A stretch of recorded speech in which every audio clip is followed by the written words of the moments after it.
All right, everybody. Welcome to the NPCs weekly news live stream. It is April 24th, 2020. My name is Travis, and of course, I am joined via Discord by Kyle. Hi, Kyle. What's up? Yeah. Man, how you doing? Oh, I'm doing, virus and all, Yeah. being one of those essential workers. Yeah, I understand that for you, man. I I get to fortunately work from home on that. So you need to be staying safe for the rest of us so we can continue to do this news, man. For sure. So, folks, we've actually got ourselves a pretty good list of news to go through this week. Lot of leaks and hacks going on. Some changes, of course, to a very popular video game. Finding out exactly how popular that video game has been as of late, and more. So let's just go ahead, roll our intro, and then we're gonna hop right into it.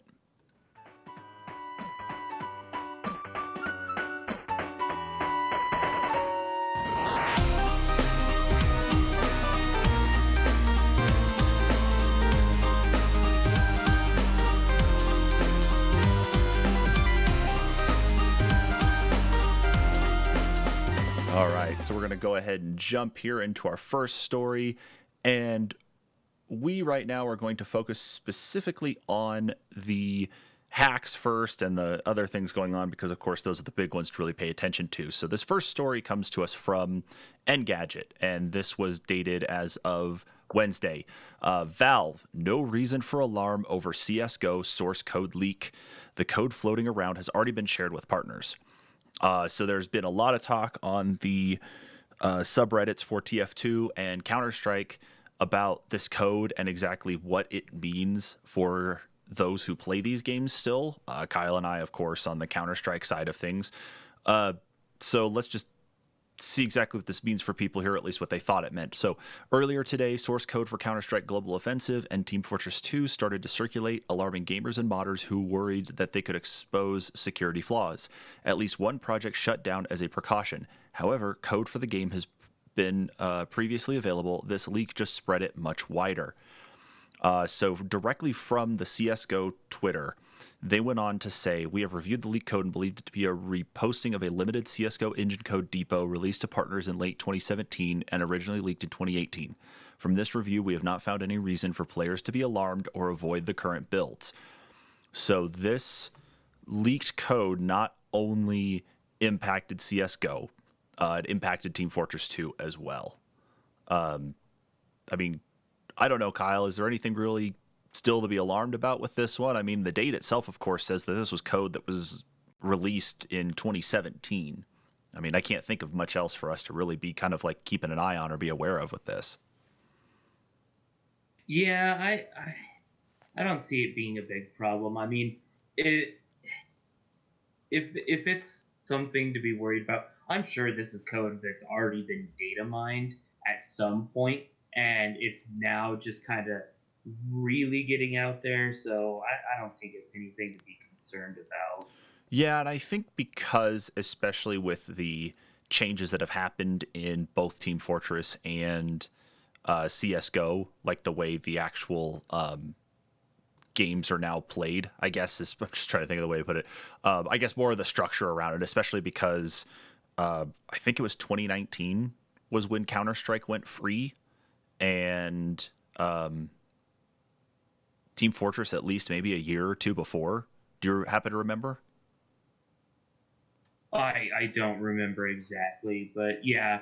And not only that, these games get so many updates, and even to the direct code, I don't know that. Like once again, I don't know if it would matter. You Mm-hmm. know?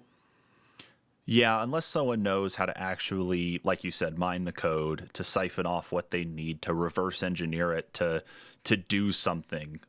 Even Valve made it clear in the article. It's like if you play on official Valve servers for both of these games, you should be just fine. For anybody to exploit it, you'd have to play probably on custom maps or servers that may not necessarily have the highest of reputations.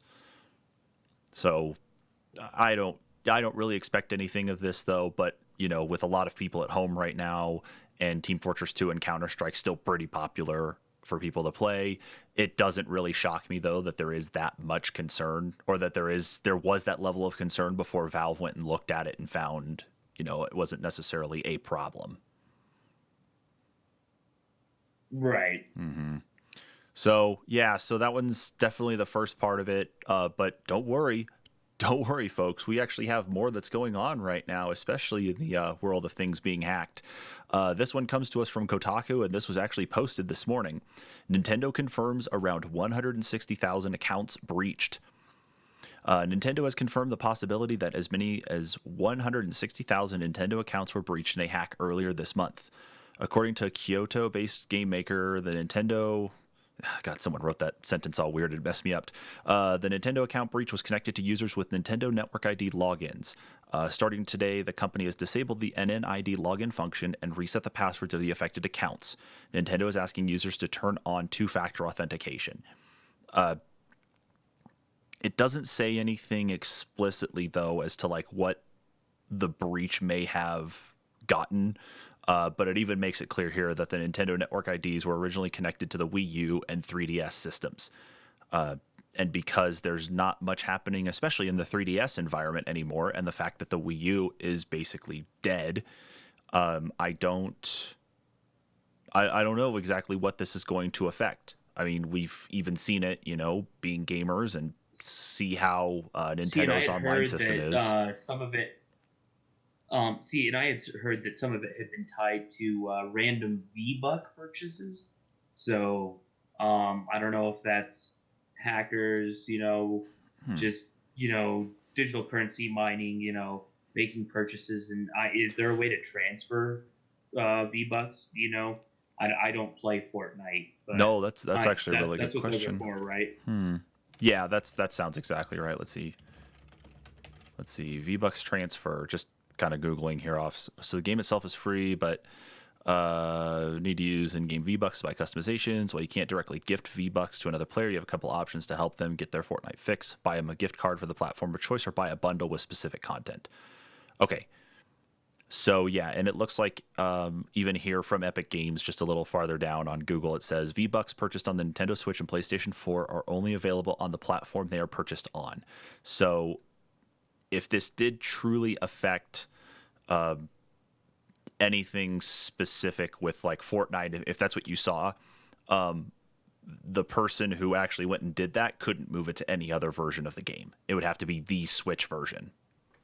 And maybe it's an exploit in the Fortnite code for Switch specifically.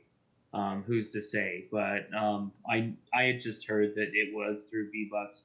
I think I had originally heard that through Spawnwave. So I don't know. And this is an interesting one here too. So in this Kotaku article, another writer for Kotaku, Mike Fahey, actually posted the first comment on here and said, or at least one of the popular comments on here, and says, someone in Chile got me for $205 in Fortnite stuff, called Nintendo, they immediately refunded it. So, it wasn't necessarily, it was indiscriminate. They went after whoever, and surprisingly enough, it was someone who also works at the same publication. I found that there as we were talking, and I was just like, oh, that's interesting that we got someone here that says this happened. But yeah, wow. So I guess it's be interesting to see how it's handled. I have two-factor authentication on everything that it's available on, and everyone should. Absolutely. I've been hacked in my Steam account before. I have permanent back bans on certain games, and they're some of my favorites. Even though that they're old, I still would like to be able to hop on occasionally because I know people still play them. But now I have those back bans, and I can't play in actual regulated rooms, so that kind of sucks. Yeah, that's a shame. But no, you're absolutely right. For everybody that's watching this one, if you have the opportunity to do it, go back through whatever accounts you have, not just in gaming, but everything else. Make sure that you have your two-factor authentication turned on, whether they send you an email to validate that you're logging in, or a text message, or a phone call. Most of them do it by Big one. text or phone call now, Mm-hmm. and it's super easy, and you really should. I mean, especially for like online purchasing. And this goes to show you right here that it can happen even on game consoles. So Yeah, exactly. A good example of this actually is that I didn't password protect anything on my Xbox profile. And so my son decided to go in and buy Farming Simulator 2019 for himself. What was it? I think like the week before Christmas. And we had gotten him the actual physical copy of Farming Sim 19. We only discovered that he had done it because I had just reset up my Outlook account on my phone and got an email for a receipt for like $1.50 or something for some DLC. And I went back further and looked, and I'm like, wait, he actually bought this for himself using my account. And that was just because I didn't have anything locked down on it. And shame on me for not doing that. But it can happen even in your own home. People can really screw with you, and kids will be kids, yeah, of course, too. So, yeah, I seriously like set up that two-factor authentication. And then, of course, a big one, too, is passwords as well. Make sure that you don't reuse the same password. Make sure you're using something like LastPass, KeyPass, 1Password, or something to keep all those passwords saved. Reusing passwords just makes things worse. I wasn't necessarily the victim per se of any hacking or anything, but I got one of those spammy emails where someone was actually able to extract out an old password of mine from like years ago. I mean, I'm talking like probably from my first email account I ever had with Yahoo. And they were able to, the subject line said my username and my password in it. And I was like, that's interesting. And it turns out it was just some big scammy thing, to say, hey, you need to pay us this money or we're going to do something to you. And it's like, there's nothing you can get into with those credentials anymore. So good luck. But still, even in this age, it's still serious enough. It can happen. So protect yourself. Otherwise, you will get fucked. Right, Kyle? yeah. You might get fact banned into submission. So let's carry on here to this one. And Kyle, I'm going to let you talk about this one here because I didn't even know they were going to be making an app. So tell us about this story from Kotaku that came out on Tuesday. Okay. So I'll do my best here. My headphones are failing a little bit, so if you interrupt me, if I take a second, that might be it. No problem. So this article from Kotaku, the My Nintendo app has gone live in Japan. Nintendo has launched its My Nintendo app in Japan on Android and iOS. The free app lets users check the latest Nintendo news, watch Nintendo Directs, shop on the Nintendo Shop, and more. Users can create their own pages, wish lists, track their Switch activities, logs, and access QR codes at Nintendo Tokyo Store and other Nintendo events. Um, Kind of has some graphics on here, but basically, what we're looking at here is this is basically like the Xbox app for Nintendo, or at least Nintendo's version for your phone. So you're going to be able to. I think this may potentially tie in with the current Nintendo app that you can do parties and whatnot. So you can do voice chat on Animal Crossing, Splatoon, and Okay. what is it? Smash Brothers. Yeah. So I could be wrong with that, but I think what we're looking at is a potential evolution of that. Um, Especially since there's been no integration or upgrade to the dashboard and to the system in order for voice chat, and this would be the next logical step um, for users that aren't right at their Switch and want to be able to communicate to their friends or send messages to their friends on the Switch, or even pop in and see what games are on sale. Okay. So I think it's pretty cool. I'd like to see a US launch. Usually with stuff like this, it could be anywhere from like 3 to 6 months before we see it in the US, and maybe even longer with everything that's going on. So Okay. Well, so what I did here, Kyle, I'm sure you see it, is the this Twitter post that's actually embedded in the article. I thought this was interesting, though, is it says the play history feature of the new My Nintendo app is really great. It tracks total playtime, days played, length of each session, and surprisingly, this feature works not just with Switch games, but across the 3DS and Wii U, allowing you to compare your playtimes against or across platforms. So, if you were big into Smash on the Wii and Wii U, or excuse me, on the Wii U and 3DS, and you want to see where you at, maybe like comparing to Smash Brothers Ultimate on the Switch, you can actually do that. And of course, the screenshots are all in Japanese, so I can only kind of take away some information that I'm seeing just from it here. But yeah, it looks like each day you can actually see where people are playing and how long they're playing for. Maybe this will even become one of those apps that might replace not only the Switch Online voice chat app, but maybe it will also replace the parental controls one. So like if, with my kids, I can put their accounts on here and see, how much time are they spending playing these games instead of, doing other things. That's neat. Yeah, like a full integration, Mm-hmm. and even a partial parental remote control. Mm-hmm. So yeah, Yeah, I think that's pretty actually, cool. I'm glad that they did this. I'm just shocked that they took as long as they did to get something like this put together. It's the fact that, it's just the fact that it really did take this long. I mean, Nintendo was late to the online stuff. Uh, Xbox or Sony and Microsoft got ahead of it, of course, with the Xbox and PlayStation. But I don't know. I still want dedicated voice on the Switch itself. I mean, it should be there, but I don't know. Maybe I'm asking too much. I don't know. But all right, let's go ahead and just carry on here to the next story then. And where am I at here? There we go. All right. Red Dead Redemption 2 is coming to Xbox Game Pass next month. Dang. That's cool. All right. Well, Kyle, outside of you beating the crap out of that microphone there, do you want to go into this one too? Um, yeah, sorry, it's loading. I just briefly looked at this article earlier, but it's actually pretty brief, I think, Yeah, I'm if going to my see. computer will load. So yeah, okay, here it is. Uh, Red Dead 2 is coming to Xbox Game Pass for consoles May 7th, Microsoft has announced.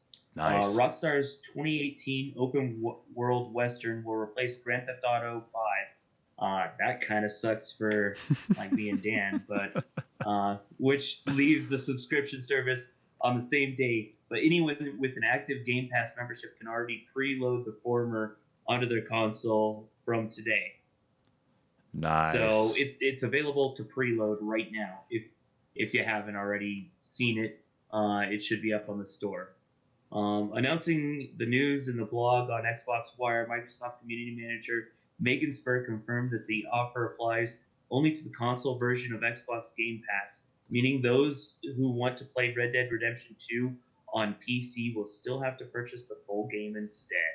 Nevertheless, this is another big win for Microsoft, even if it doesn't quite soften the blow of GTA 5's exit from the Game Pass, which has only been available with the service for 5 months. But come on, it's been out for like 8 years, guys. If you haven't picked it up and you're still struggling with the Game Pass version, pick it up. It's like $20, I think, I right? wouldn't be surprised if it already is that cost. Yeah. So I agree. Yeah, it's dang, I have not played it. I have not played Red Dead Redemption. I have not played Red Dead Redemption 2. I'm still not all the way through Grand Theft Auto 5, even though I own a physical copy on Xbox and I have it on my PC as well. So I'm really behind with a lot of games here. Yeah. Mm-hmm. And the article does go on to say Microsoft didn't specify how long Red Dead was going to be on the Game Pass. If you're going to play it, though, I recommend definitely preloading it because this was one of the first games that had a 2 disc release for the current gen console. So Mm-hmm. Okay. big install. Yeah, agreed. Yeah, especially with how big installs are getting to be more and more and more. I mean, geez, like what? Like Call of Duty Modern Warfare is somewhere over 100 gigs, and I think Red Dead Redemption was just over 100, or was just over 80 or something. Which one? Red Dead Redemption 2, I think, is over 80 gigs.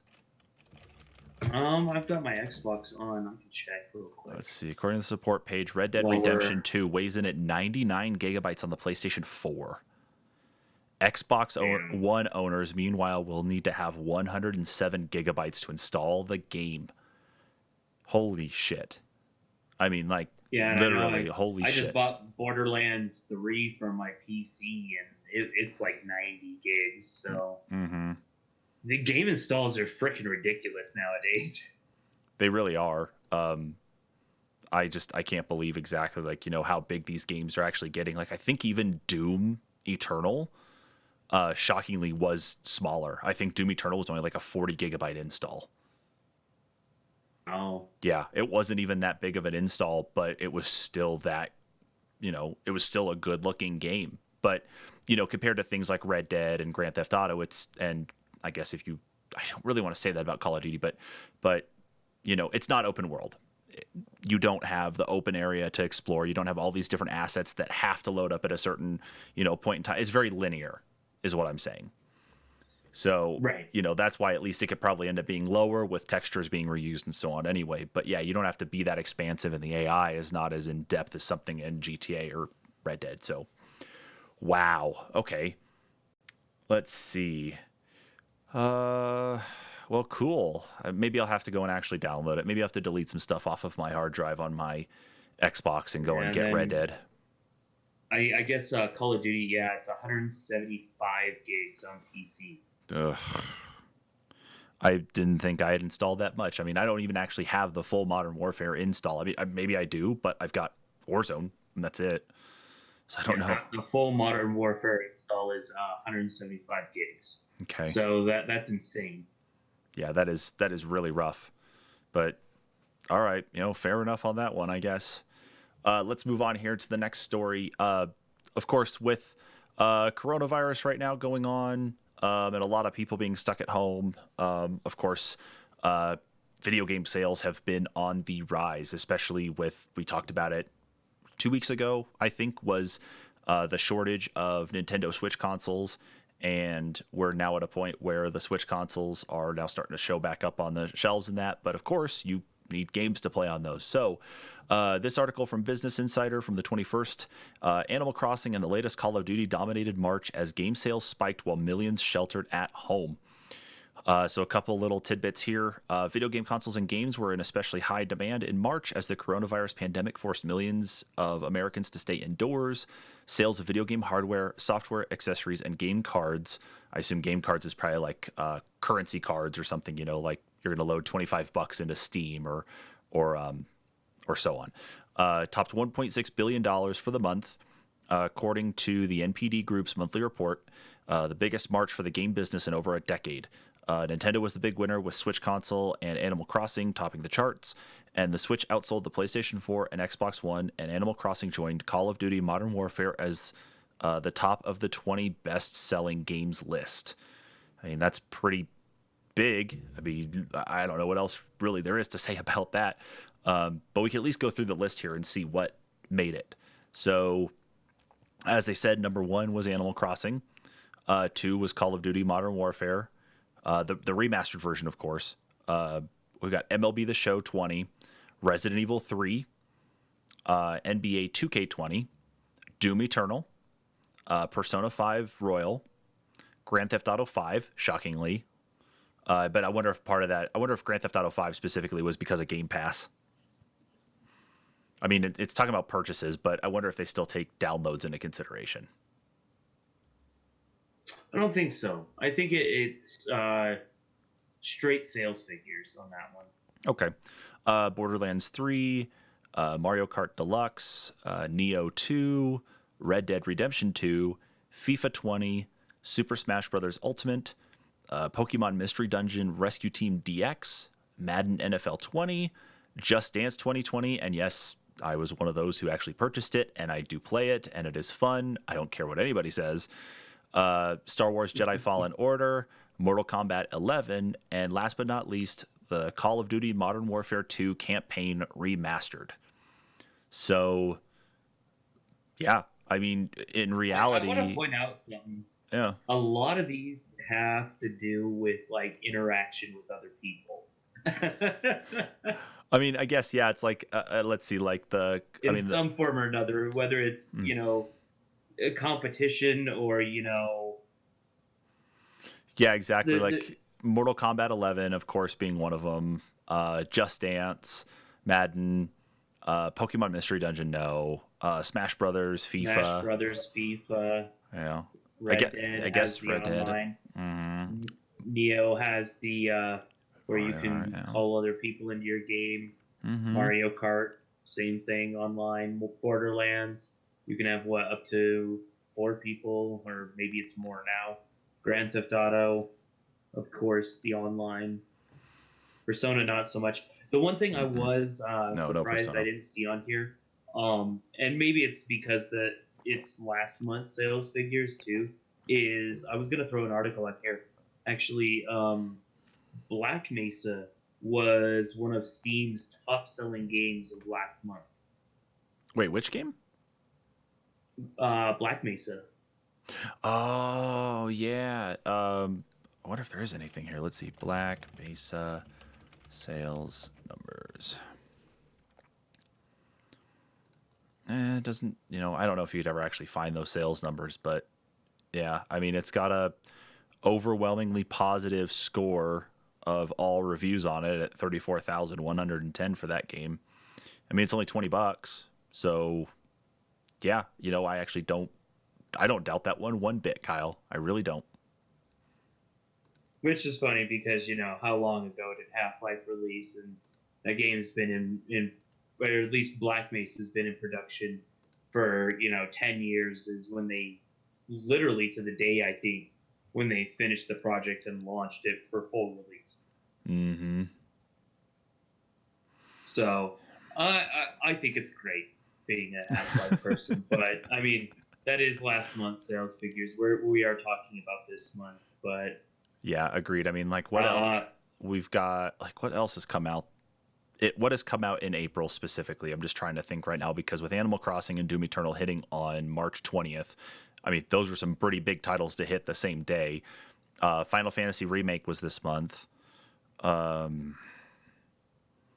A lot more emphasis on but Warzone. I don't think they've released any Hmm. digital figures for that yet. Not that I've seen. Everything appears to be more like physical copies here. It doesn't say anything about digital sales. So, oh, actually, no. Okay, so we'll use this as the transition to go into our next article, and we're going to do this kind of as a two-parter because again, this goes back into just what we talked about, but also still carries into the article after that. So, this article is from Nintendo Life, and it was published on Wednesday. Animal Crossing New Horizons sold more digital units in a single month than any console game in history. So, this one specifically talks about the digital side of it. It says it made video game history in the month of March, shifting an estimated 5 million copies digitally. It doesn't talk about the actual physical copies sold. Like, I've got a physical copy, and I'm sure you do, and Dan does, but I actually have mine digitally. I had mine really? preloaded Okay. beforehand. Yeah, Wow. Okay. My mistake on that one. I figured you were. I'm one. I understand with PC. I'm one for physical games. I don't really like digital as much because I like to be able to actually feel the game in my hand, like changing games in and out. I used to be, So, but I sometimes I just don't care that much. And with Animal Crossing, I knew it was going to be a game that I was going to be playing for at least a year or more. Because even now, like I regret selling my Animal Crossing on the DS.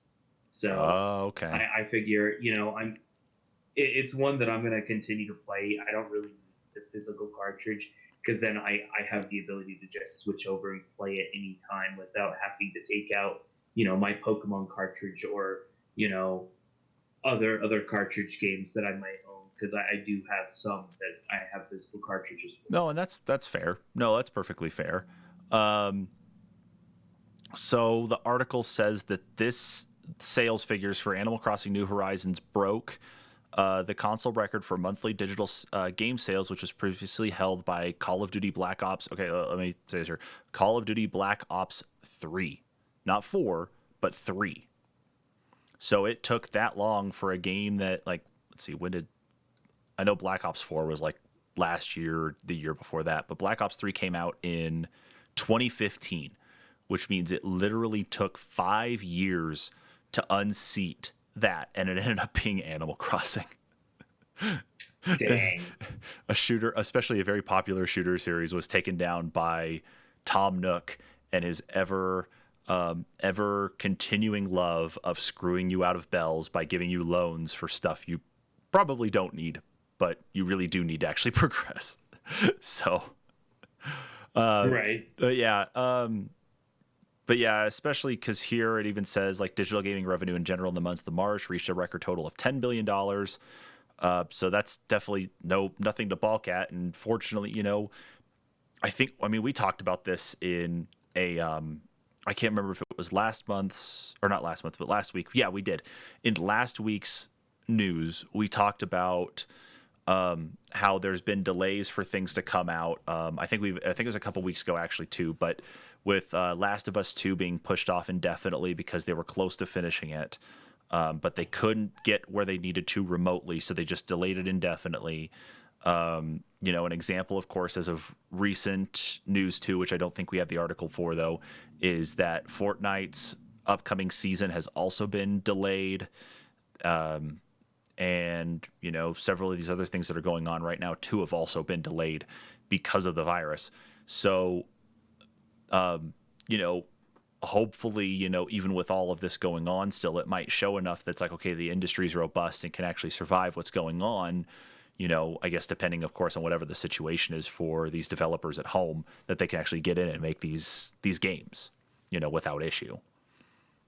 So I think it's a testament at least to show that it's like, okay, the sales figures are there.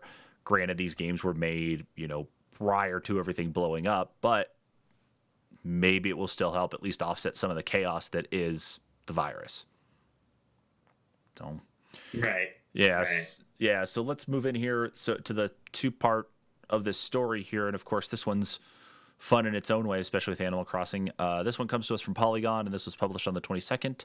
New Animal Crossing patch tries fixing the broken bell economy. So we'll just go ahead and hop right into here. In the second paragraph, when you log in, your mailbox should contain a new letter from the Bank of Nook, which informs you that from now on, the interest rate earned on stored bells will go down. The letter is apologetic, offering players a gift in exchange for the inconvenience. And literally, as the picture shows here in the article, it is a rug shaped like a bell bag. I mean, it's like this seems like this is excessive. I don't know why they made this like the gift. I don't know why it's like, hey, we're going to go ahead and give you this too, because especially it seems more like it panders to the excess. Because I think of like those, like I think of real world stuff where people have like a lot of money and, their house is over the top decorated, like the way things shine, the way things shimmer, the way things are laid out. It just seems excessive. I don't know why, but for Animal Crossing, it seems like this I immediately go panders. to Richie Rich. Exactly. That's how it feels to me. It's like, yeah, it's like dollar signs everywhere. Yeah. I mean, fuck, the dog has been Which is genetically also funny modified. because, I mean, yeah, this is funny though because the rug isn't actually all that much. I think it's only like 2,000 or 3,000 bells, to order it, or not 2,000 or 3,000 bells, 2,000 or 3,000 Nook miles to get the rug itself. mm-hmm. Yeah. So So, yeah, I mean, 3,000 bells isn't anything to balk at, but with the way, I mean, and the article even goes into this. I mean, people are making quite a bit of money anyway, or at least bell or wise, though, in that game. the Nook miles is what I meant. Yeah. 2,000 or 3,000 Nook miles. Yeah. Yeah, exactly. Because I think it's like you can buy a bell voucher for 500 Nook miles and then trade that in for 3,000 bells. Yeah. So the article goes on to explain exactly why this happened. Well, it's no secret that the Animal Crossing economy is hilariously easy to game right now. Thanks to websites like turnip.exchange, you can always find an island with a great veggie buying price, or maybe you have a good network of friends who can offer you constant access to special events, or maybe you went ham on Tarantula Island, or perhaps you, like many others, duplicated the heck out of some high-priced items back before the exploit was patched out, or maybe you're time traveling your way to riches. So you've got people who are time skipping, especially as one example, to fill up their buffer or fill up their bank, not only just on the interest, but, they're looking for those best deals when it comes to the actual price of bells. So this is a way for Nintendo to address some of that. And I will say today, Kyle, I meant to message you about this. I checked my turnip prices today, even though I've sold all of them. I just went to go see what it was.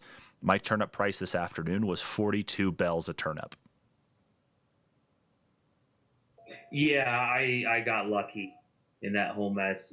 Yesterday when I logged on, they were 101 bells. So Yeah. I only lost I what was it, 11 bells per turnip, but still, it comes out to like almost 10,000 bells when I was doing the math, Mm-hmm. which sucked, but it's whatever. Yeah, and it's people are going to game the system anyway, like this too. Like there's, I mean, just like it says here, this website, this turnip.exchange, what you're finding is that people are actually profiting off of this. Not just the people going to sell the turnips, but they're actually setting conditions. Like if you want to come over to my island to sell turnips to actually make a profit, you need to give me X amount percentage of your bells earned, to actually do this. And I don't know exactly how that's enforced, other than the possibility that if you do leave it online and someone connects in, sells their turnips, gets the bells, and tries to leave, that I think if you disconnect or power, put your Switch into standby while on the internet, I think it just kicks them. Like, I don't think anything actually saves or maintains, it just kicks them. Huh. Yeah, like that's the only way I'm thinking. It's like that's how it could be enforced, for these people who are, virtually profiting off of this. So I just figured, it was at least something worth mentioning, though, is that I had that happen, not even with like the turnips or anything, because this was my first week participating in it, but I was in the process of harvesting some fruit to take over to another person's island to go sell, and I inadvertently hit the standby power button on the top of my Switch Lite, and not only like what was it? I think no, it was that my friend had given me some fruit though too, so I could start planting it. But he had dropped fruit on the ground, and I had inadvertently hit the button. And when I opened it back or got it back up, he was kicked off. The island was closed off, and the fruit was no longer there on the ground. But he said he still had it in his inventory. So I think that's probably the way that that's handled, or at least enforced by people who are doing that. But I thought that was an interesting one to at least make mention to you. Especially as you, myself, and Dan are always going back and forth. We're talking Animal Crossing stuff every fucking week. So, Yeah. yeehaw. All right. Well, let's go here into our next story. And this one comes to us from VG247. This was published today. Microsoft knows you want to see Xbox Series X games, and it'll soon deliver. So Microsoft has not talked about any games for the Series X yet. I mean, we've seen little hints here or there about, like, Forza, of course, Halo, really like the two sticking games there besides the Gears series. But we actually have not seen any official announcements for a Series X game. Microsoft has been regularly revealing new details about the hardware, but the same cannot be said for the games that will run on it. In a reply to a fan on Twitter, head of Xbox Phil Spencer acknowledged the desire for people to see next-gen games and confirmed that fans won't have to wait too much longer. His tweet goes on to say, reviewed plans yesterday for continued sharing through launch. Team is doing great work in adapting. He says, I've never been more excited about Xbox plans. We heard you. You want transparency / authenticity. We plan to keep showing that way. Next step is not too much of a wait, and then puts in parentheses games. Of course, it's kind of cryptic enough as is, with E3 2020 canceled. Gamescom, of course, pushed to a digital only focus. PAX is probably going to be very light on vendors and publishers, developers, actually, like, being out there and doing anything. So this is, I guess, kind of our filler point. A little bit of a teaser, and maybe we'll start actually seeing some game stuff soon. So I want to ask the question to you right now, Kyle. We already expect to see, probably more likely than not, more information on Halo Infinite, and probably another Forza game. And I wouldn't be surprised if we hear more about oh, what's the game? Setsuna's the name that comes to mind. Damn it, I can't remember the name of it, but it was something they showed. One of the games actually showed in a trailer at the Game Awards this last year. But I want to ask you, what game would you like Microsoft to show off? If they do kind of a big video that says, here's a 10-minute video of trailers for games we're going to have come out on the Series X. What game would blow your mind and just have you going crazy, as a release title for the Xbox? I don't know if it would necessarily blow my mind, but the one that I think that I'm expecting and everyone else is expecting is a full actual Halo gameplay trailer. Yeah, I would actually, you know what? Yeah, because I'm thinking, okay, what games could there be on there? I mean, I wouldn't mind seeing more on like the Minecraft RTX stuff, especially because of the Series X having some type of ray tracing functionality in it. I would like to see what that level of it looks like compared to the RTX demo that just dropped this last week. Just, to see it on console side of things. But yeah, I think I'd be right there with you. I think a little bit more explanation on what Halo Infinite actually is going to be about, whether it's a remake of Halo 1 or if it's kind of retconning the entire Halo universe and starting over from scratch. Yeah, That would be cool to I find out. know, and I do expect them to probably put out at least one or two live action trailers, because that's always kind of their shtick, I guess. Mm-hmm. But I really want to see um, a gameplay trailer because that's the thing they always show the Xbox with. It's the Xbox is back, and here's Halo. We're back. Yeah, exactly. I think that would definitely be a big seller for them, especially just given the fact that, um, Halo is really like the main game for the Xboxes right now. It doesn't matter about Forza. Gears was, but I think it's kind of like, it's had its peak and it's not really up there. With all the release stuff that has happened with Halo thus far, of course, and the huge raving reviews that it got when it was released on Steam and on PC, again as of late. I think you're right. I think Halo will definitely be the big one that everybody will focus the most on. So yeah, that's going to be Yeah, fun. because I mean, Cyberpunk is we've already seen what Cyberpunk is going to look like on current gen, and yeah, it's going to look better. We already know that. But we don't know anything except for that little blurb that we got about Halo, and then there's not a lot about other games. I guess any of them would be nice to see, but I think the one that everyone's anticipating, and I think the one that's gonna blow everyone's socks off, and like I'm not like a super huge Halo fan. I play all of Mm-hmm. them. I used to not actually like them, Oh, but I don't know.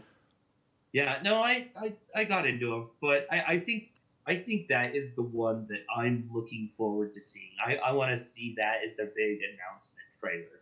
You know, okay. like this is what we're doing. This is gonna be this holiday season. Absolutely. And it looks like in our comments here, Sean makes mention that he would like to see the new flight sim with joystick compatibility. Oh, yeah, because we've got the new Microsoft Flight Simulator coming out with the real time rendering based on, shockingly enough, Bing Maps, to actually kind of provide more realism and more in depth level of Flight Simulator, especially because we haven't seen a new Flight Simulator game for so long. And then, of course, would be nice to see more cross compatibility. I think that would be I think we're gonna see a ton more yeah. cross compatibility. I think I think where the cross compatibility needs to be more focused on is console to console, not console to PC. One of the things that I don't think we actually had here in our story list, and it was something I was thinking about, but I was kind of like, on really, was about how console players on Call of Duty Warzone are really trying to stick to not mixing with PC players because of hacking. And that fact, of course, is definitely a big thing to also consider.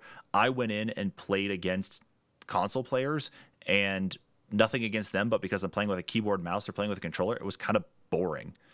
And I couldn't navigate away from playing Warzone on PC without actually having to play with, or playing in crossplay. I don't know about you, Kyle. I mean, I don't know how much time you've put into Warzone per se, but I figured, that's something to at least bring up here on this part of it about the cross compatibility.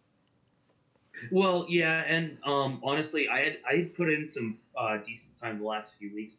The most recent update, they dropped the plunder mode down to 2 player, Okay. so I haven't been able to play it as much after that update.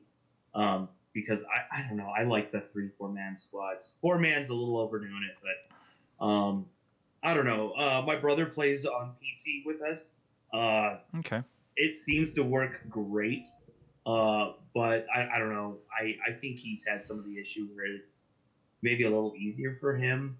But I've also heard the complaint Okay. also that PC players think it sucks playing with console players because console players have the advantage of having a slight aim assist in multiplayer win versus PC players. Agreed. So Agreed. That's definitely a big thing to also consider because I noticed it, especially getting back into, playing console shooters, especially like I'll use World War Z as an example because that, or no, not even World War Z, but Division 2, I noticed that coming back into it. That's definitely very true.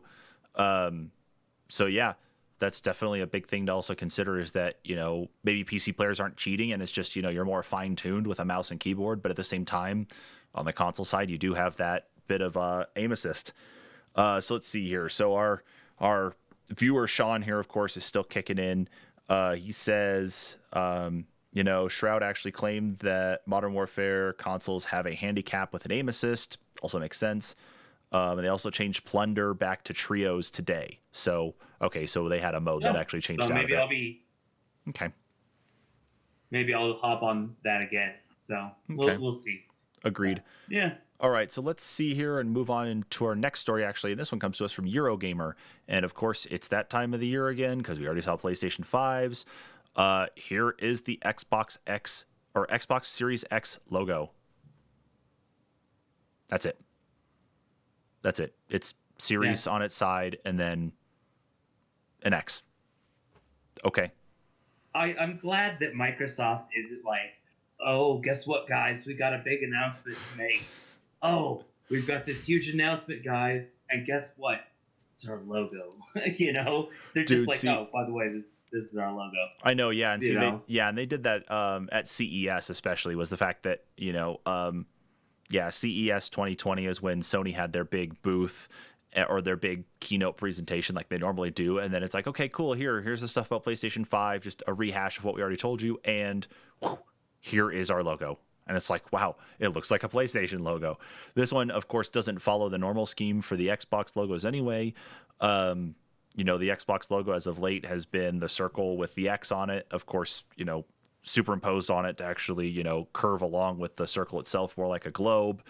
I think we just need to go back to the day of the original Xbox logo. We need the nitty gritty, level of that logo and boot, like the actual the boot animation that came up too.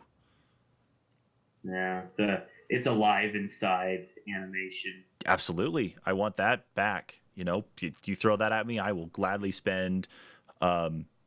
will gladly spend the money, of course. Well, I'm going to get it anyway. I mean, what's it matter? I'm going to Of buy it course, anyway. Project So Scorpio users or the what is it? The Xbox One X users actually have a slightly different boot up screen prior to the just normal green Xbox screen. And it is the better chip, and it kind of zooms out like a digitized video of what the board would be, old school almost, across the video card type thing. Okay. But yeah, no, I think it'd be cool for someone to do the old school boot menus again. That'd be neat. Or, I mean, they're moving more towards a PC generation. Maybe that's something a user could put That, in. agreed. Yeah, that you know what? If there was that ability to change it, I would definitely do it. I think I would try to make my own custom animation where, and it'd piss off Preston. I would make it the goose from Untitled Goose Game, like actually dragging out the Xbox logo and then dropping it in the center, and then it flips over to the actual like splash screen. So. Before we move on to the next story here, kind of talking about the actual Xbox logo, Sean, of course, still here in the chat is saying, he corrected himself, so I'll just take his correction here. He says, I think the logo looks like it's very simple and industrial. I think that the idea is that the Series X is more of a computer that hooks up to your computer, not just a console anymore. And I think, of course, that's definitely something to really look at, is the fact that the video capabilities, the processor capabilities inside the Series X is very indicative of a entry level, between like entry level to mid tier gaming PC.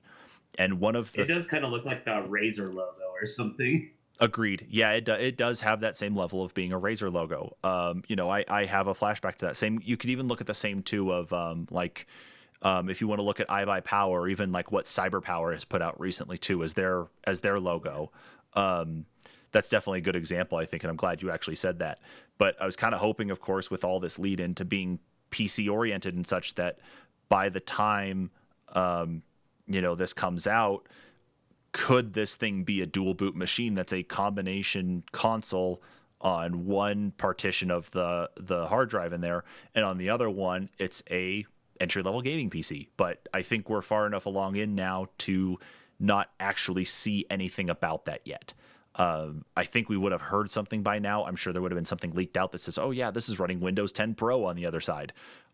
I don't think so. So I'm kind of just letting that idea peter off into nothingness. But one can hope. Right. One can hope. But let's move in here into the next story, and this one comes to us from The Verge. This one was published on the 22nd. Call of Duty Mobile is getting an eSports tournament with $1 million in prizes. Call of Duty Mobile has quickly grown to become one of the biggest games in the world, and soon it will have a competitive tournament to match. Today, Activision revealed the Call of Duty Mobile World Championship 2020 tournament, a lengthy esports tournament that features more than $1 million in total prizes, which includes both cash and in-game cosmetics.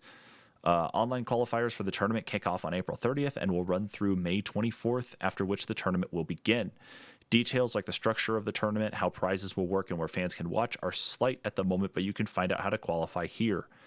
I do like Call of Duty Mobile. I think that was actually a very good implementation. And it's not actually a shock to see it go the next level to get. It's not actually shocking to actually see it go to the next level to become something esports related, just because PUBG Mobile had the same thing happen. Fortnite Mobile as well too has also been going that way. And then even mentioning here some like straight to mobile games, Clash Royale and Brawl Stars are also esports titles, shockingly enough. So that's just, I think that's kind of where Raid is mm-hmm. trying to go, because I mean they've got all those YouTubers and even like podcasters. They have advertising for Raid. I can't watch more than 3 YouTube videos without watching a video for Raid. Yeah, So exactly. It's like, yeah, this video is sponsored by Raid Shadow Legends, not, yeah, no, let me make it clear, not this one. We don't have any sponsors or anything. So I don't know. I think it's a little ridiculous, but yeah, I don't, I don't know. I don't They know. get the funding. I mean, they sell tons of microtransactions in these games, so it's totally feasible that they have the means to put on a tournament of this scale. Mm-hmm. Yeah, and the fact that I'm sure that when it does come time to actually play, to play in this tournament, I'm sure that They will have you probably download some special like tournament client on your phone, so that way anything cheating related and at least that can keep things fair, because they're not going to be bringing people together. I mean, you're talking May 24th, which as of right now, you've only got so many states and countries that are actually opening up. You're not going to be bringing people into a stadium for this game. You're not going to be doing it at all. So what they need to do is really put that out there and say, we're going to do it like this. This is what you're going to have to download. This is how you're going to have to play to keep it fair. That Because also makes me wonder, if they have you download like a tournament client, like if they have brackets for, these are people using a controller and these are people using the on-screen controls. It'd be interesting to see if they do any different, tiers for that. yeah, or like here, even on my desk right now, I've got a USB Type C to USB Type A connector. So, like with this, I could hook in a hub, and I could actually run both a keyboard and mouse into my phone if I had to, and use those, through some other mapping software to play like PUBG Mobile or any of these other mobile competitive games with a keyboard and mouse and be that much more effective at it instead of Well, if I'm on-screen not controls. mistaken, the current Android and I believe even the current iOS may be compatible with that type of driver already. So it might be just plug and play already. That's you're very I think you're actually correct about that one, especially with iPad as a good example of that, because it most recently had, Hmm. when that update came out for like it going from iOS to iPad OS, there was more support in there, especially with the keyboard side of things. And then this update, I want to say about maybe 4 months ago, added in additional functionality for mice. So you're absolutely right. You might be able to actually play this game, with a keyboard and mouse without actually having to do anything extra. But it's up to Activision to set the standard to make sure that everything stays fair, because you don't want someone to be exploiting any of this. You need that launcher and behind the scenes work to make sure that everybody's playing fairly. Otherwise, it's $1 million wash is all it becomes. Right. Yeah. So couple more stories here to go through. This one we were talking about actually. We were talking about this one in our group chat. Super Mario Maker 2's free update adds World Maker Mode and Koopalings. This story comes to us from CNET, and of course, it was announced on the 21st. Super Mario Maker 2 may have added Legend of Zelda Hero Link back in December, but its April 22nd update is all about classic Mario elements, like the ability to create your own world maps, which, honestly, for being able to actually do that, on your own is a pretty big freaking deal. So you can choose from themes like basic green fields, underground, desert, and snow, create a layout, then add routes, toad houses, and pieces of scenery. After that, you can drop courses you've made onto the route and share your masterpiece online, which for me, looking at just this screen here from the trailer itself, it looks like Super Mario World. And that game, has a lot of meaning to me. And I think that's kind of a neat thing for it, especially, you know. So, what do you Yeah, think? and I know. I guess it's supposed to be what 40 courses and 8 different maps per world. Um, that you basically can make your own Super Mario World. This is the coolest shit ever. Like I had Mario Maker 1 and it was cool for like, a good couple hours and then you run out of stuff to do, even downloading stuff. But this Mm-hmm. it expands everything.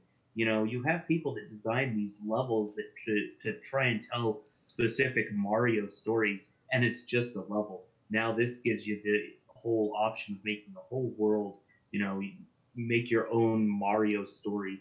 And I guess, you could even go so far as to try and remake like Super Mario World on the original Game Boy if you wanted at this point. Mm-hmm. Yeah, or even remake Super Mario World as far as, Super Mario 3D World, if the information you need to actually be successful with it is there. So Yeah. that in itself would actually be kind of neat to kind of modernize it a bit. And I'm sure we'll probably see some like actual Super Mario clones coming up here soon, where people are actually doing exactly like you said. They're making the original games with like the newer graphics and that, as this goes on. But of course, like you and I, or we talked about this. So, for any of you, of course, who haven't tuned into our last topic podcast this week, the one that published yesterday, our topic was on games that we'd want on like a deserted island. Like we're stranded there. We got games we can play. Like, what is it? Like, what are the games we want to be able to pass the time? Mario Maker was one that was brought up. However, of course, it is just Mario. And it may not necessarily have the same level of replayability, especially in the fact that it's like it's Mario. It's going to get boring after so long. So I wonder how much of this is actually going to hold up. I mean, what do you think about that? Like, how much of this do you think is actually going to really like stick around, and we're going to see a lot of content creation out of this? Honestly, I think we're going to see probably an increase in Super Mario Maker 2 sales, at least briefly, but I think it's going to peter off after a couple months. I mean, this is going to be the last update, or I should say, is the last update. This fills in the final square that they had on the main menu, and Nintendo did come out and say that it is going to be the final update. I think it begs the question that what's the next step for Mario Maker at this point? Like they've shown us that we could do a shit ton in 2D.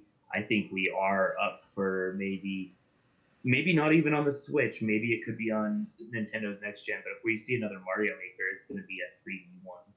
I wonder if, yeah, I mean, can you imagine if they decide to go ahead and drop a large update, like, let's say, Super Mario Odyssey? Like, imagine being able to make your own Super Mario Odyssey levels.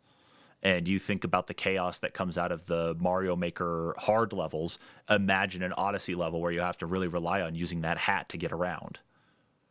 I mean, that'd just be obscene. Right. So, yeah, or even maybe this, even if they don't go into a 3D realm, maybe this might cause them to make another Mario Maker game where we can see integration of multiple Marios in a level. So you could be playing Super NES Mario and then get integrated with a Switch 2D version of Mario, and then back into say an original NES version of Mario, all in the true. same level. True. No, you're absolutely right. That's very true. I think you've actually really hit the nail on the head that, like, this is the first, like, or this is the most recent, like, big thing we've heard about Mario Maker now in so long.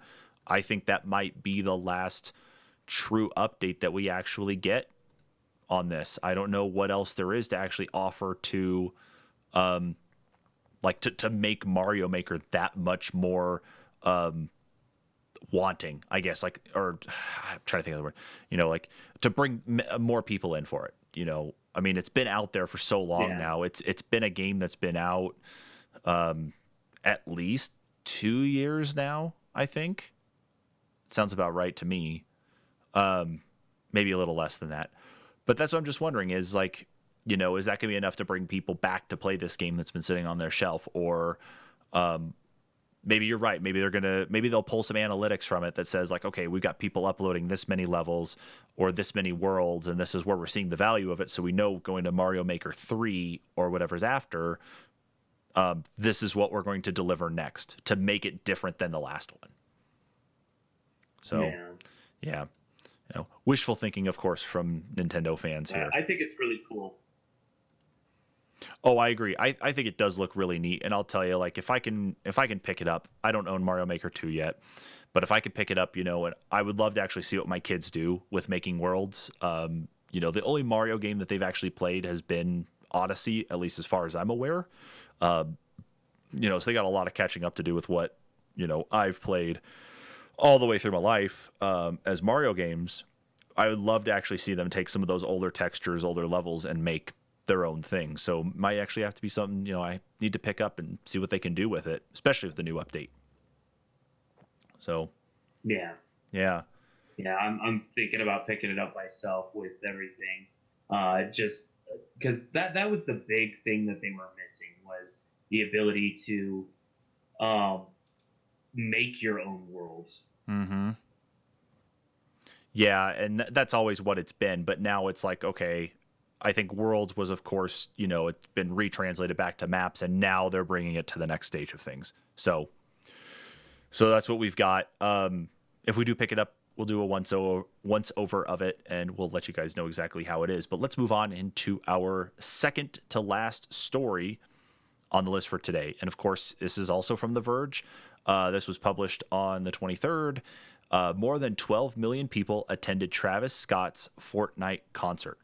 Of course, Fortnite has really been used more and more as of late to be not just a game platform necessarily where you're playing, exactly what Fortnite is, but you are playing, there's other activities that are actually going on inside of it, not just the creation side of things itself, but there was Marshmello's concert. His was the first one that was in there.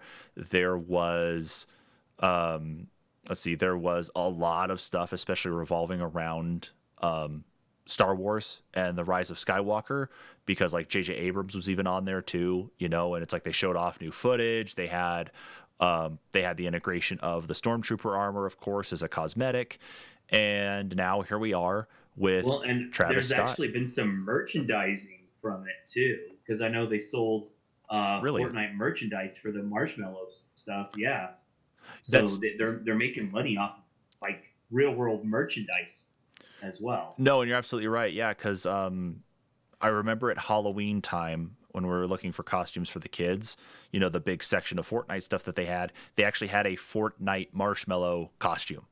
So it was like basically like his branding in that, but of course, what he would look like in Fortnite, and that was what was for sale for, kids to dress up as for Halloween. So let's take a look here at what the article is really informing us about. Travis Scott's first virtual performance wasn't just spectacular, it also broke a record. This evening, developer Epic Games revealed that the concert, which took place inside of Fortnite, saw 12.3 million concurrent players participate. The developer says that it is an all-time record for the Battle Royale game. The previous record holder was last year's Marshmello concert, which topped 10.7 million virtual attendees. Okay, so it was my mistake. It was only just this last year when Marshmello did his. So while that is a big number, many more people saw the concert outside of the game as well, thanks to streamers broadcasting on platforms like Twitch and YouTube. And the total viewership will only grow in the coming days.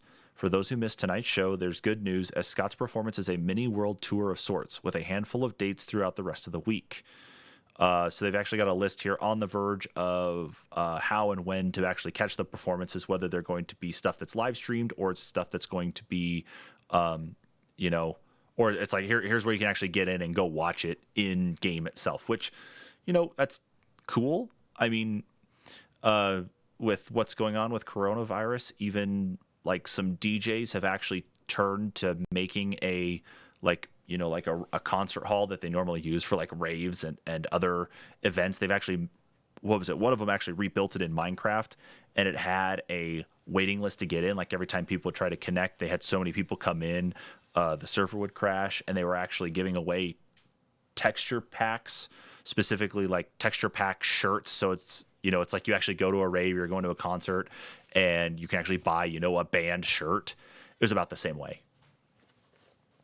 So that's so weird. It is. It really is. But with what's going on right now, I guess people get married in video games. That's part of the new update for Animal Crossing. No kidding, and people man. were already having weddings in that game. So just imagine how many people are going to have a wedding again in the game now that you can actually do it at a church. Oh man, I think I know what we need to do next. This is. I think I know what we need to do next, Kyle, is that if weddings are going to be the one thing we need, and it looked like it was on Harv's Island, we need to set up one of those rooms as a courthouse so we can actually have divorces and judgments in Animal Crossing. I think that would be awesome, just to add to it. So I just wanted to make a mention of that one, especially because you talked about the wedding thing. It's like, hey, let's just take it to the next step with that. But Yeah, these concerts and stuff. Like, mhm. I think this is just more of like it was a good idea and it was really cool that they did it last year. But this is, I think, them banking on that like tenfold because of all the other concerts going on that are for free that you can watch on YouTube, online through different outlets, Facebook. You can see them on cable TV sometimes. I know what the CBS just had their Prince concert, so this is Oh them yeah, just taking okay. it to another level. So it's no wonder, because in a way it's kind of pandering to their audience. Look, we can do a concert too, and it's stuff that you like, that you're into. Yeah, exactly. It's not just limiting it to, these certain people or these niche people or that. It's like you're getting big names to actually go out and do these things. Even like let's use another artist as an example. Dead Mouse. He's a big gamer. He plays. He at one point in time was really up there in playing PUBG on Twitch, but most of the time his channel is exclusively used for like a view into his studio. So he's actually streaming while he's creating music, and while he's creating the music, of course, people are sending him comments. Like, what was it? One person actually, I remember watching one and they shared music with him through chat. And so he went and listened to it and he actually gave like legitimate, real feedback to this guy. It's like, okay, this is where you did great on. And these are the things I'd fix to actually make this song that much better, And it's like, that's the way that Right. artists, I think, are going to need to go now to at least supplement with what's going on anyway, especially because you can't get people into the music halls, you can't get them to the venues or anything. It's like, this is what you need to do. I think Dead Mouse had that right. I think what Travis Scott, Marshmello are doing is correct, and I think you're going to see a lot more of that with musicians anyway going forward still too. So and other, Yeah. of course, performing artists anyway, whether they're musicians, stage actors, anything Well, like that. and maybe the fact that Marshmello did this, a year ago, it is kind of paving the way for other people to do it, even on different platforms or outlets, uh, Mm-hmm. for the current status of the world right now. Um, so yeah, I do think we'll see more of it. That even in maybe even in more video games, not just Fortnite. So Yeah, exactly. There are other games out there that can support things like this, or at least that they can be retooled to support it. Because Fortnite wasn't built for stuff like this, but it's there and it exists now. So it's something, of right. course, that, like you said, yes, it can be adapted to others. So it is cool to see. I can't wait to actually see what else comes of it. It's just going to be, what actually does happen next. Yeah. Yeah. But let's carry on here into our last story, and we're making this our. I'm going to ask. God, this is what I get for my freaking desk and all that being right next to the bathroom, and of course my kid flushing the toilet as I'm live streaming the news. Jesus Christ! I'm going to put up a door here into this. All right, so we're going to start this today. Is that at the end of our news streams, our final story is going to be a feel good news news article. And this one I thought was very fitting, especially with how popular Animal Crossing is, and of course the way the turnip exchange goes. But the fact that you don't know exactly who you're going to find when you are, sharing stuff out there, especially about Animal Crossing and like your turnips, what they're selling for right now. So this one, of course, was definitely tugging at the heartstrings because it was definitely a really neat story to see. And this one comes to us from Polygon. It was reported on by everybody else, though, too. Elijah Wood is the model Animal Crossing player. So I want to kind of jump down a little bit here, farther along in the story to just get to exactly what it is that's going on. So on Twitter, a player named Jessa, on Twitter, she had opened up their island for visitors, and she had made mention that she had a selling price for turnips at 599 bells. That's the largest amount I have ever heard, at least as long as this game has been out. I don't know if there's been any higher, but it's like that's crazy. And of course, you're going to get a lot of people flocking to get, Why can't dodo that be codes. my island? I know. My 46 bells, per turnip thing was just a freaking like wash, but I'm glad I'd already sold all my stuff. But anyway, yeah, I agree. I mean, can you imagine? But yeah, so she put it out on Twitter that Yeah, I was think the there, and most mine's been is like 200. So yeah, I'll have to see what mine is this next week then for sure. But yeah, so she put it out there that was what the selling price was, and Elijah Wood actually happened to catch the tweet, and I'll go here to Twitter, bring up the pictures here. So Elijah Wood actually reached out right to her and said, would love your dodo code to sell these turnips. So of course she drops it, and here's the screenshots from in the game. So of course Elijah Wood's character's name is Elwood, and his island is Driftwood. So Elwood from Driftwood. He actually went around, and it looks like this is all from the same girl's island. This is her character here, the one with the pink umbrella. Kyle, I don't know if you're looking at the tweets or anything like that, but I figure at least just to tell you kind of where I'm at. oh yeah. Yeah, so this is her island here. So of course, it looks like she had some other friends, or at least other people who saw the price. So they got some, pictures with Elijah Wood's Animal Crossing avatar, or villager, excuse me. Trying to get terminology here correct. So they did that too. But Elijah overall, was actually a very polite guest in the game itself, making compliments about things, going around and looking at how the island was laid out. You can actually even see here in the mini map in the bottom right corner how neat and organized, some of the things are, of course, with what they can do to actually develop the island. And then, of course, I think one of the pictures, it doesn't look like it was actually here, but there's another picture, though, too, that came in. I'm not seeing it. There was another picture that actually even had him. Right here. There's another picture that asked if he could pick fruit. So instead of being one of those people who just comes onto your island and actually just, comes on and steals all of your fruit and leaves your trees barren, this is, really neat. He actually asked, he made sure that it was okay, and he went through and I guess picked what he needed, and that was that. So of course, And how eloquent was it? yeah. May I pick some fruit? you know, I mean, yeah, exactly. I mean, of course, he's got a part of this though. Anyway, is that he's a very, very, very well known actor. And guys, really, you gonna fight over here now? Dog and the cat are deciding, of course, to argue here at the exact same time as we're doing the news too. So I got the kids and the animals to bury somewhere, I guess. But I think it's the fact though is that he is really he's a very well-known actor. And I think, if he did anything that was, of course, against, I guess what you would consider the norms anyway, it's like if he's not being polite or anything, it's going to be something that goes out there. And of course, it's going to make him look like an asshole. But, he was nice. He went on, he took the picture. He got on there, he sold the turnips, he took pictures with them, kind of like fans taking pictures with him out in the real world, and was just overall a wonderful guest.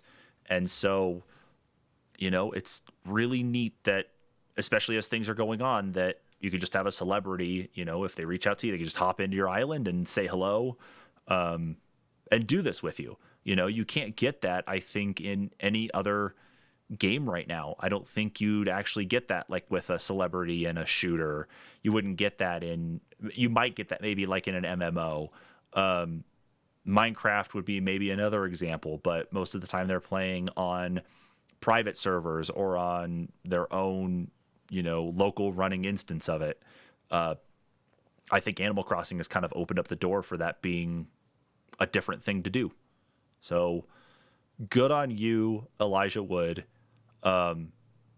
We think that's actually really neat, that you saw that, you reached out and you were nice about everything going on. And, it'd be kind of neat to see exactly what else, you do going forward too, especially, or any other celebrities who are out there playing this game as well. It'd be kind of neat to see who hops on the island and who's nice about it, maybe sharing things, that'd be actually really cool. So, yeah, that's what I said. Is like, I think for us, ending with like a feel good story about stuff like this is definitely where we need to be at, especially in our current world of uncertainty and chaos and frustration and just overall, we don't know what's happening next.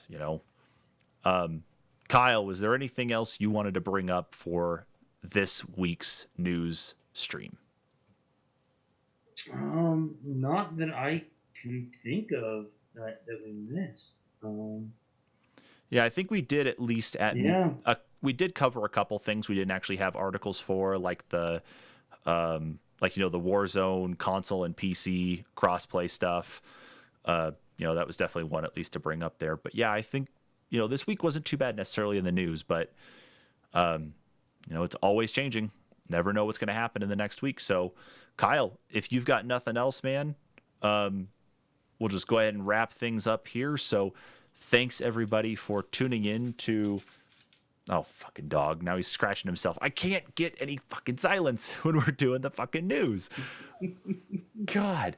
So, thanks everybody for tuning in to this week's weekly news live stream with Kyle and Travis for the NPCs. We will catch you guys all in the next live stream.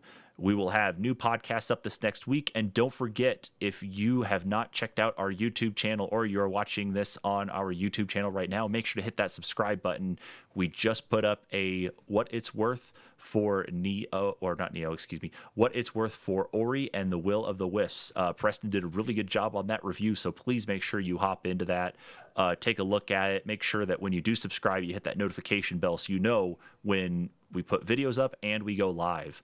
Thank you so much, everybody, for tuning in. You guys have yourselves a great night, a great weekend, a great week, and we will catch you all in the next stream. Laters.